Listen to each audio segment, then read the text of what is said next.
They call them ghost towns, places where once there was life, laughter, and the desperate pursuit of dreams. But now, only silence remains. Imagine walking down a dusty street, wooden saloon doors creaking in the wind, shattered windows staring like empty eyes, and the faint whisper of footsteps that no longer exist. These towns are more than abandoned wood and stone. They are graves of human ambition, haunted reminders of America's most reckless, violent, and lawless era, the Wild West, a land of opportunity and of nightmares. In the mid to late 1800s, thousands of settlers surged westward, lured by the promise of gold, silver, and land. Entire towns sprang up overnight: saloons, brothels, jails, churches, general stores, built on dust and desperation. For a brief moment, these towns burned bright, glittering with the hope of wealth and freedom. But just as quickly, the flames died. Fortunes were lost, mines ran dry, railroads shifted trade routes, and violence tore communities apart. One by one, these towns were left behind, swallowed by desert, mountain, and memory. But here's the eerie truth: many of them never truly died. Travelers claim to hear ghostly piano music drifting from broken saloons. Strange lights flicker. In boarded-up mines, locals whisper about gunfighters who never left, women who were murdered but never found peace, and entire towns cursed from the day they were built. From the notorious Deadwood to the chilling streets of Bodie, from the forgotten mining camps of Nevada, 2 towns erased by railroad tycoons. Each ghost town carries its own terrifying story. Stories of greed, murder, betrayal, and restless spirits. These are not just relics of the past. They are warnings carved into the bones of the American frontier. Tonight, we journey into the ruins of the Wild West. We'll uncover the rise and fall of America's ghost towns. Peel back the legends that cling to them like desert shadows, and confront the chilling question: are these places truly abandoned, or are they still alive in ways we can't explain? Welcome to the ghost towns of the Wild West, forgotten American nightmares. High in the Sierra Nevada mountains of California sits the most infamous of all ghost towns. Bodie, once described as a sea of sin, red with hellfire, Bodie was no ordinary mining town. It was chaos incarnate. In the late 1800s, word spread like wildfire that gold had been discovered in Bodie's hills. Overnight, thousands of prospectors, gamblers, gunslingers, and opportunists stormed in. What started as a small mining camp exploded into a bustling town of nearly 10,000 people. There were more than 60 saloons lining its streets, brothels at every corner, and opium dens where the desperate escaped their misery. But prosperity came at a price. Bodie became notorious for violence. Shootouts were a daily occurrence, often erupting in broad daylight. Rival gangs settled scores with pistols, and drunken miners turned saloons into war zones. The jail couldn't contain the lawlessness. Even children grew up believing that life was cheap and death was inevitable. Locals coined a chilling phrase: "Goodbye, God, I'm going to Bodie." For many, that wasn't a joke, it was a prophecy. As the mines eventually dried up, so did Bodie's hope.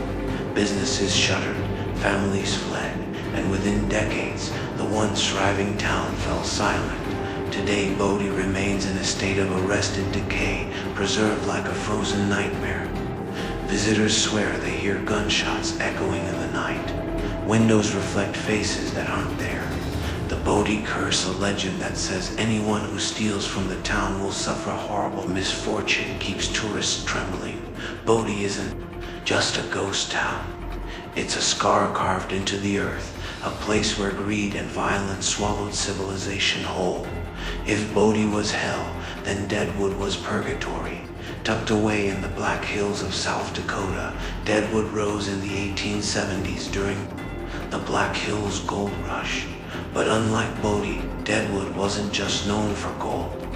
It became legendary for the outlaws and icons who walked its streets. Names like Wild Bill Hickok, Calamity Jane, and Al Swearingen turned Deadwood into a living legend, but fame came with blood.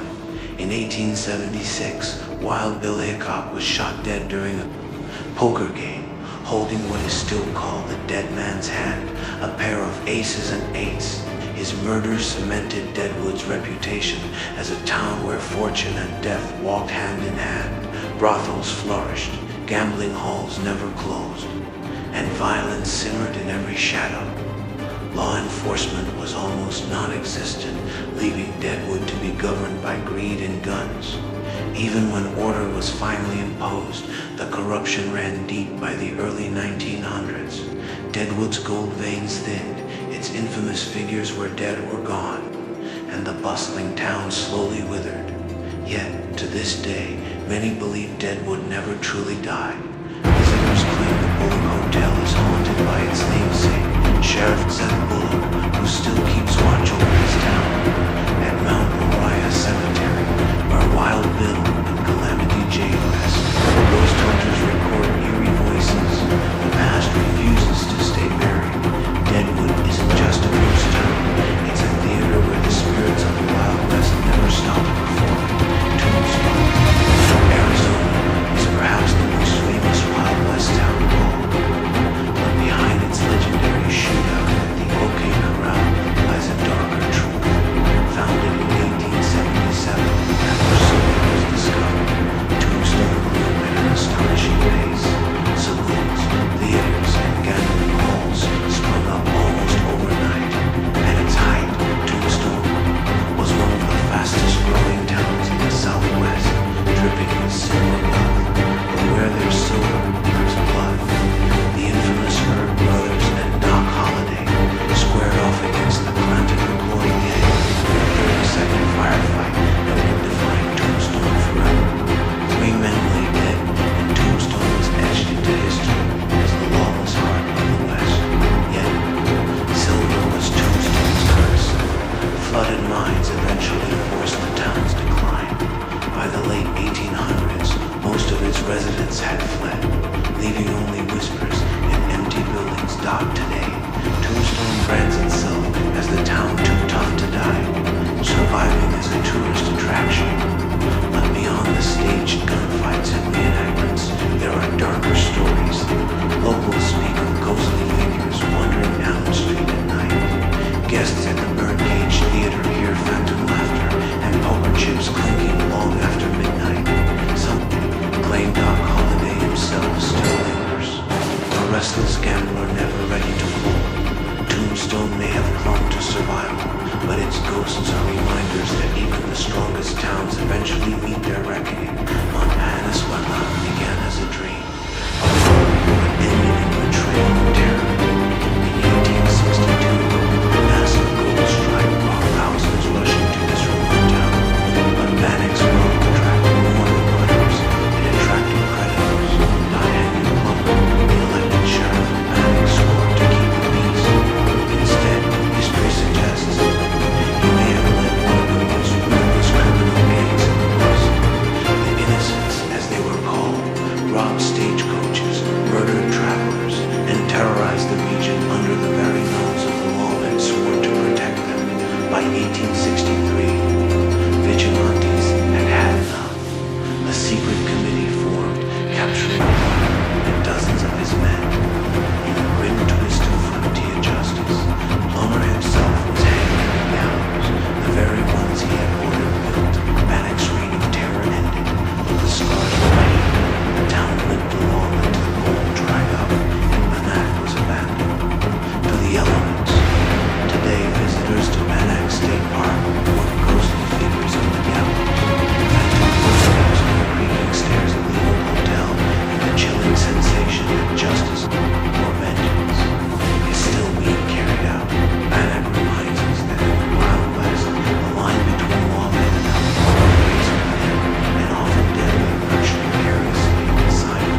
toxic gases seeped into homes and sinkholes swallowed entire yards.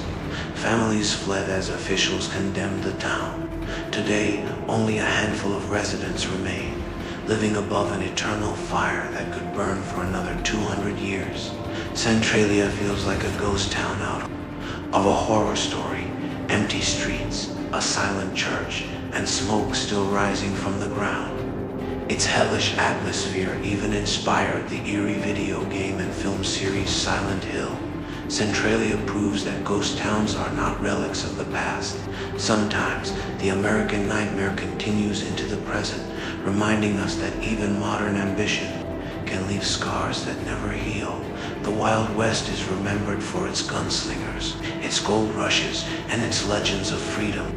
But behind every tale of fortune lies a darker truth. Towns that lived fast and died young, leaving nothing but ruins and whispers. Bodie, where greed turned into violence. Deadwood, where legends were written in blood. Tombstone, where silver birthed. Gunfire Bannock, where the law wore a killer's face. Jerome, where sin became survival. And Centralia, where fire turned a town into a graveyard. Each of these places tells us the same story. Human ambition is fragile. Greed, corruption, and chaos can build cities overnight and destroy them just as quickly. But perhaps that's not the end of the story. For when night falls and the winds howl through broken windows, when laughter echoes from saloons long abandoned, when shadows move where no living soul walks, we're reminded that ghost towns never truly die. They wait, they linger, they haunt. Maybe it's not the buildings that are haunted, but the very idea of what these towns stood for. Human desperation, the hunger for wealth, and the darkness that follows when order collapses. These forgotten American nightmares are not just pieces of history, they are warnings. And so I'll leave you with this question. If the Wild West ghost towns could speak, what would they tell us? Tales of regret, of revenge, or perhaps a warning that some ghosts are better left forgotten. If you've made it this far into the journey, you're one of the few brave enough to face the shadows of the Wild West. Tell me in the comments which ghost town you'd dare to visit and which one you'd never set foot in. And if you crave more stories of America's dark hidden history, of legends that refuse to die, then make sure you hit that like button, subscribe, and ring the bell. Because the next story may just take us deeper into the darkness than ever before. After all, history isn't just written. Sometimes it lingers in the silence of ghost towns and the echoes of forgotten nightmares.